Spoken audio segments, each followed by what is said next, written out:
نحمده ونصلي ونسلم على رسوله الكريم اما بعد فاعوذ بالله من الشيطان الرجيم بسم الله الرحمن الرحيم انما اشکو بثی وحزنی الی اللہ صدق اللہ العظیم۔ سامعین محترم، آج کے پرفتن دور میں ہر انسان اولاد کے رشتوں کے معاملے میں بہت پریشان دکھائی دیتا ہے۔ کہیں بیٹی کے رشتے کے حوالے سے پریشان ہیں اور کہیں بیٹوں کے رشتے کے حوالے سے پریشان ہیں۔ مناسب رشتہ ملتا نہیں ہے، مناسب لڑکا یا لڑکی ملتے نہیں ہیں۔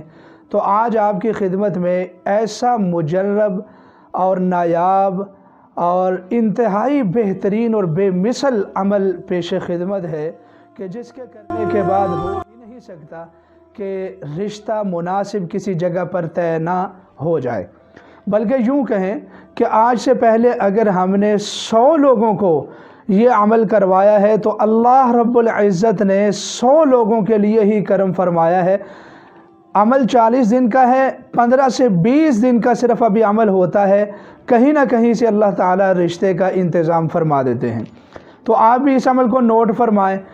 یقین جانیے کہ جس طرح چھری کی صفت ہوتی ہے کاٹنا، یعنی چھری کا کام ہے کہ اس نے ہر صورت میں کاٹنا ہی ہے، آگ کا کام ہے کہ ہر صورت میں جلانا ہی ہے، تو اللہ رب العزت نے اس عمل میں بھی ایسی تاثیر پیدا کی ہوئی ہے کہ اس کے کرنے کے بعد جس طرح چھری کاٹتی ہے اسی طریقے سے اس کی تاثیر ظاہر ہوتی ہے اور کسی نہ کسی جگہ پر مناسب اور بہترین رشتہ اپنی مرضی کا طے ہو جاتا ہے۔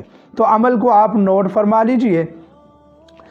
عمل ہے سورۃ یوسف کی آیت نمبر 86 ہے، اور آیت نمبر 86 کا ایک چھوٹا سا ٹکڑا ہے، وہ نوٹ کر لیں۔ سورۃ یوسف 13ویں پارے میں انما اشکو بثی وحزنی الی اللہ، صرف اتنا سا ہے، انما اشکو بثی وحزنی الی اللہ، یہ آیت ہے۔ وظیفہ کرنے کا طریقہ بھی نوٹ فرما لیں۔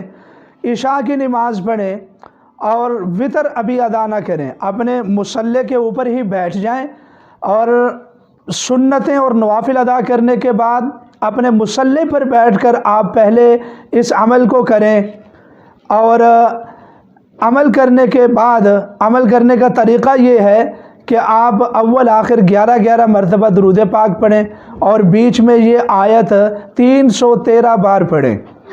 تو پھر اس کے بعد اپنی جگہ پر ہی بیٹھے ہوئے وتر ادا کریں، اور اگر بعض احباب تہجد کی نماز ادا کرتے ہیں تو وہ تہجد کے ٹائم اس وظیفے کو کرنے کے بعد، تہجد کے نوافل ادا کرنے کے بعد وتر پڑھیں، اس وظیفے کو کریں، پھر وتر پڑھ لیں، انشاءاللہ اللہ تعالیٰ سے دعا کریں۔ صرف 20 یا 22 دن، 15 دن سے اوپر جیسے ہی ٹائم ہوگا اللہ کی مہربانی سے کوئی نہ کوئی مناسب رشتہ طے ہو جائے گا۔ تو اس لیے آپ اس ویڈیو کو زیادہ سے زیادہ شیئر کریں تاکہ امت مسلمہ کا فائدہ ہو۔ دنیا رشتوں کے معاملے میں پریشان ہے، اللہ تعالی ہم سب کا حامی و ناصر ہو۔ وما علینا الا البلاغ۔